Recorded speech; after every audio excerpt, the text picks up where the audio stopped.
A self-proclaimed whistleblower, Patricia Mashale, says she fears for her life after making damning allegations against Police Minister Bheki Cele and other senior officials. She claims there have been 2 attempts on her life following the revelations.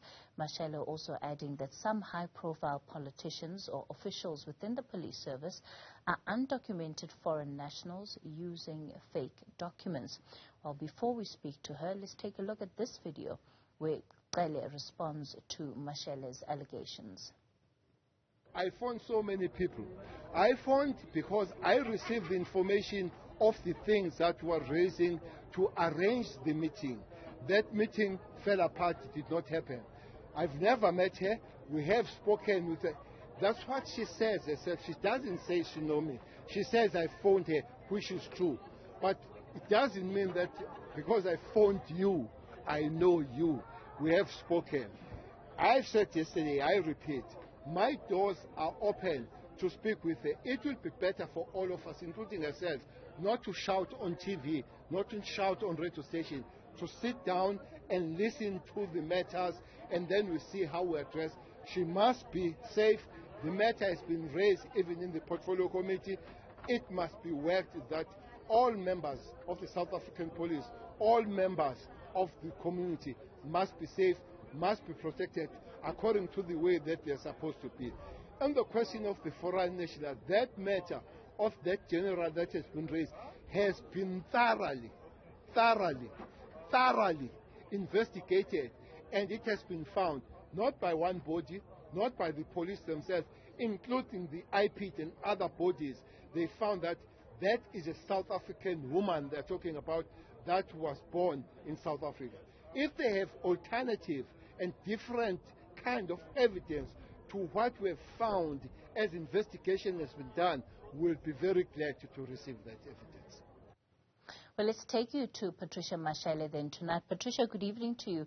Thanks for your time. So you've had not only the police minister come out to respond at least to some of the allegations that you've been making, but even the Investigative Police Directorate has issued its own statement addressing some of the issues that you've put before the media.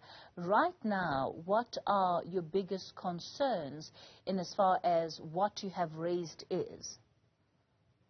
Good evening. Thank you for having me.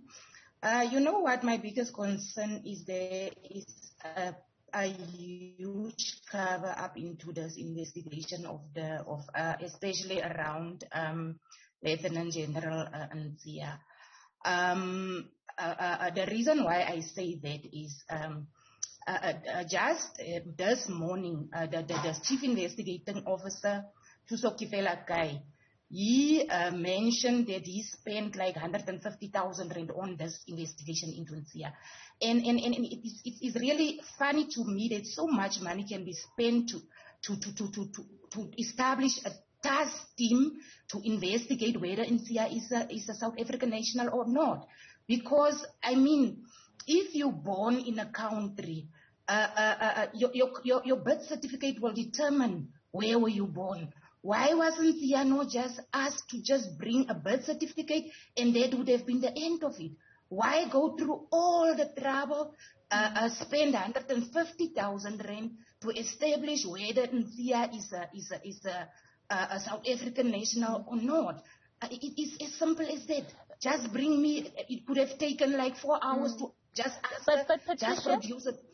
Patricia, do your allegations that the senior official of the South African Police Service is not South African, does that allegation not warrant an in-depth investigation, even to rule out the possibility of fraudulent documents having been used? Is that not what you had called for effectively when you went to IPID with this matter? Of course, yes, that's what we've been called, but not by IPID, because IPID is deeply, deeply compromised. IPID, the minister is controlling IPID, that I know for a fact.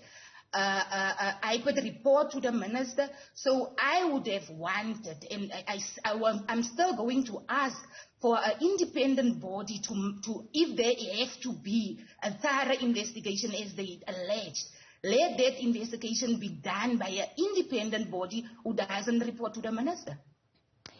When we look at some of the other matters that you have raised, right, so on the issue of IPID, they in their report also say that they found that the senior official is a South African citizen. But amongst the key issues that you had brought up before IPID were allegations of corruption, nepotism and abuse of power, particularly by members of SAPS in the Free State. And the report by IPID shows that the concerns that had been raised, that individuals like yourself had raised at the time, were simply not given the right kind of attention, that they were not taken seriously. It's true, they were not taken seriously because, you know what, I first make a protected disclosure to the former National Commissioner, Ketla Sitole, regarding the conduct of the Free State Provincial Management.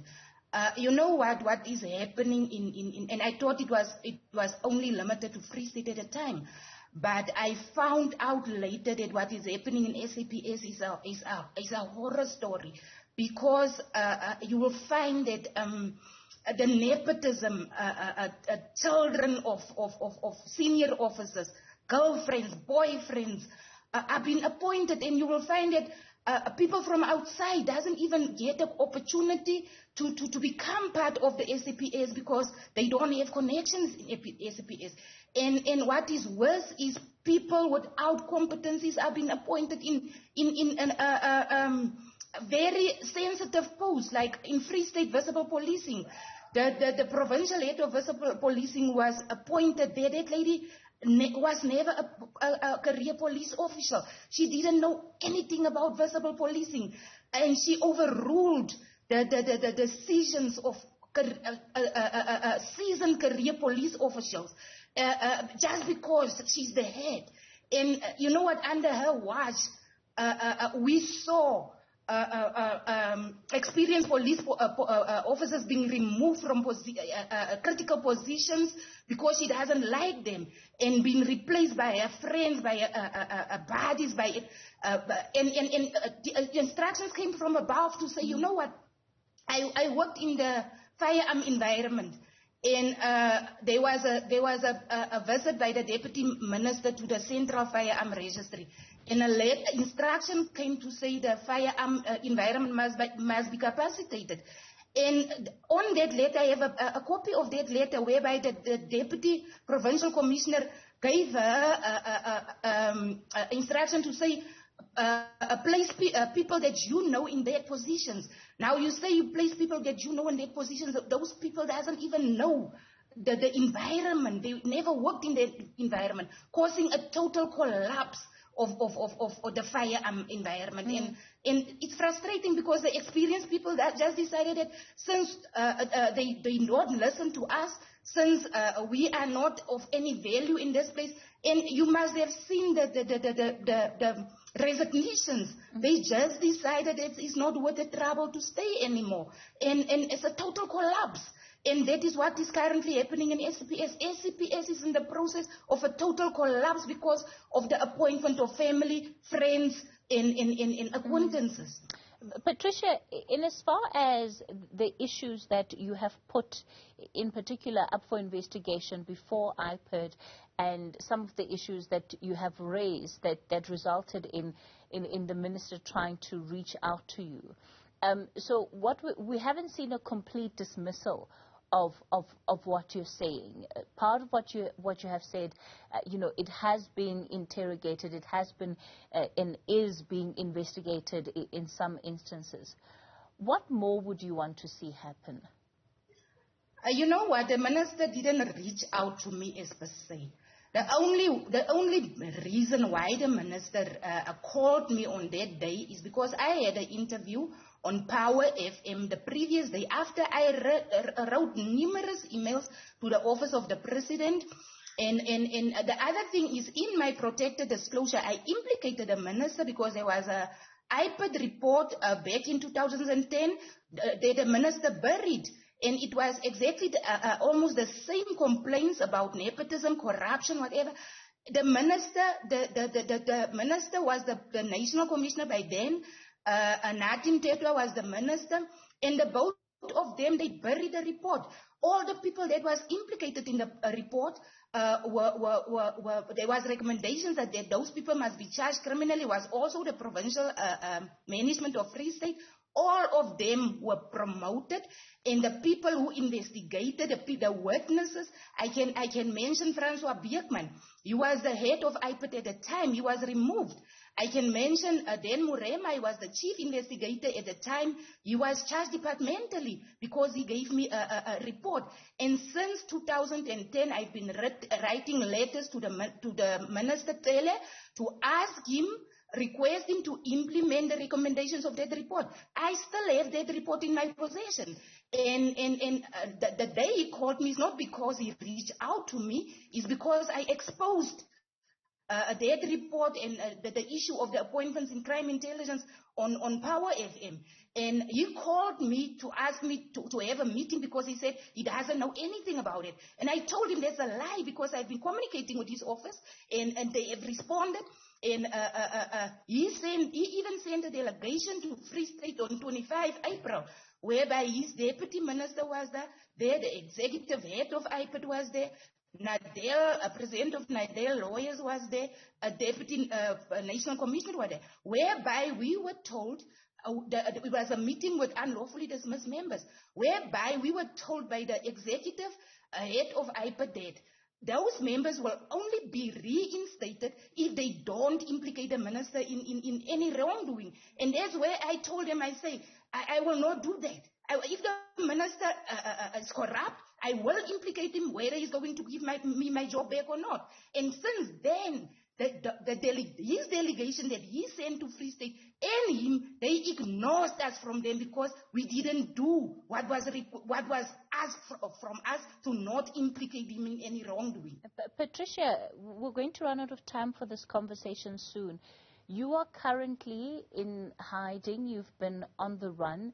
And you believe that there have been at least 2 attempts on your life as a result of what you have been reporting. Who do you think is behind trying to harm you? Do you think they want to harm you? What do you think those that are after you are looking for? I know for a fact who is after me. It's the SAPS management in Free State. There is a threat assessment report that was done by Warrant Officer Masdorf of Crime Intelligence on instructions of the Portfolio Committee of Police. Masdorf implicated the Free State SAPS management in the threats against my life. And when Masdorf wanted to submit a report to the Portfolio Committee, he was instructed by his commander to change the content of the report. And when Masdorf refused to change the content, he was charged departmentally. So I know for a fact, it's SAPS management that is a threat because the threat assessment report is clear on that. How do you feel about everything that is happening to you, Patricia? You know what, it's so disappointing that being a whistleblower, certified, I'm a certified whistleblower. I got status from the Human Rights Commission. It's so disappointing that when you actually want to do the right thing, then you find yourself in a life-threatening position by your own colleagues. They rather kill you than assist you or attempt to help you to solve these issues. So what I'm saying is whistleblowers that don't just die. They are being killed. And they are being killed by the very people who are supposed to protect them. What do you want South Africans to know about you, about this case tonight? I want South Africans to know what is my current position. I'm in hiding since February. I was with my children last week for the first time, and I don't know how long, and I almost died because of that. I've been followed. There was another follow-up threat assessment done by Masworth yesterday where I identify more threats because people who I have been associated with are being approached to get information on me. Another one told me that two officers of crime intelligence approached him, offered him a lot of money if he can give them information on me. So yes, I want South Africans to know today because I reached out to the president and the president referred me back to Cele. I have proof that I written emails to the president. He referred me back to Cele. I had a problem with that because Cele is implicated in whatever I reported. So I want South Africans to know that if something happened to me, should I die anytime, then they should hold the president responsible because the president refused to listen to the call of South Africans to let Cele go because Cele is incompetent to be in that position. I believe if Cele can be released, then there could be at least some changes in the South African police service. Cele is too much into the administration of the police. He doesn't know his functions as a minister. A minister must be appointed to know what is his ministerial functions and where must he draw the line into the administrative functions of the South African police. SAPS whistleblower Patricia Mashale, thank you so much for speaking to us tonight, and we certainly hope that we'll be able to continue speaking to you